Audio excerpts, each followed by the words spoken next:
Çin'de ortaya çıkan ve dünya çapında paniğe yol açan ölümcül koronavirüsünün Doğu Türkistan'da Uygur Türklerinin zorla tutulduğu toplama kamplarının sıçramasından endişe ediliyor. Uzmanlar toplama kamplarındaki yetkililerin virüsle başa çıkmak için donanımlı olmadığını belirtirken toplama kamplarındaki koşulların oldukça kötü olduğuna dikkat çekti.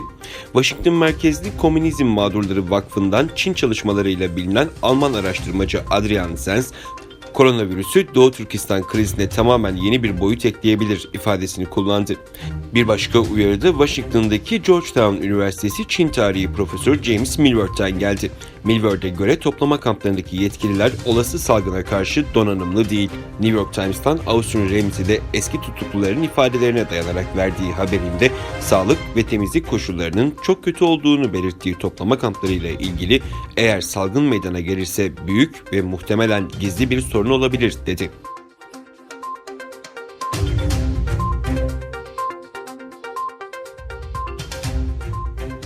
Doğu Türkistan'daki sistematik Çin baskısı artarak devam ediyor. Türkistan Press'in aktardığına göre Çin Komünist Partisi Doğu Türkistan'da kurduğu eğitim merkezi adı verdiği ceza kamplarına 2020 yılında 680 milyon yen bütçe ayırdığını duyurarak yenilenen kamplara 500 bin kişiyi daha barındırmayı planladıklarını bildirdi. Çin yönetiminin Uygur Türklerini sindirmek amacıyla sözde eğitim merkezi adı verilen kamplarda alıkoyduğu biliniyor.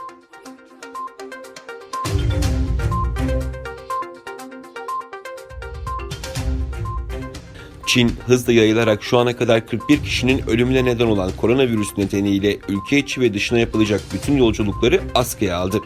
Gelecek pazartesiden itibaren geçerli olacak karara göre turizm acenteleri ülke dışında grup turları ve paket programları için satış yapamayacak. Bu karara sebep olarak başta Amerika, Avrupa ve Asya Pasifik olmak üzere birçok ülkede hastalığın Çin vatandaşlarından bulaşması gösteriliyor. Politbüro Daimi Komitesi üyeleriyle koronavirüsü konulu bir toplantı düzenleyen Çin Devlet Başkanı Xi Jinping, koronavirüsü ilerlemesi hızlanıyor ve ülke ciddi bir durumla karşı karşıya açıklamasında bulundu. Öte yandan ABD'nin Çin'in Wuhan kentindeki vatandaşlarını ve diplomatlarını yeni tip koronavirüsü salgını nedeniyle tahliye edeceği belirtildi.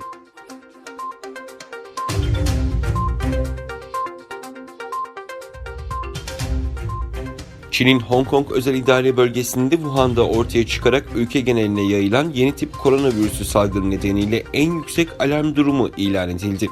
South China Morning Post gazetesinin haberine göre Hong Kong baş yöneticisi Carrie Lam, yeni koronavirüsü salgını nedeniyle yerel hükümetin acil durum uygulamalarını en yüksek alarm seviyesine çıkarttığını açıkladı. Carrie Lam, mevcut durum çerçevesinde 3 Şubat'ta eğitime başlayacak kentteki kreş, ilkokul, ortaokul ve liselerin 17 Şubat'a kadar tatil edildiğini ve kentte 7-8 Şubat'ta düzenlenecek maratonun iptal edildiğini belirtti. Bununla birlikte koronavirüsü salgını altındaki Wuhan'dan Hong Kong'a tüm uçuşlar ve tren seferlerinin virüsün kontrol altına alınması için kesintisiz olarak durdurulduğunu kaydetti.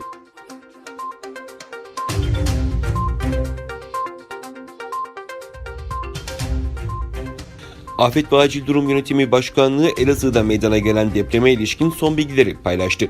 AFAD'dan yapılan açıklamaya göre deprem sonrası AFAD koordinasyonundaki müdahale faaliyetleriyle enkazdan sağ kurtarılan kişi sayısı 43'e yükseldi. Hayatını kaybeden vatandaşların sayısı ise 30 oldu. Ayrıca 1466 vatandaş halen depremden sonra hastanelerde.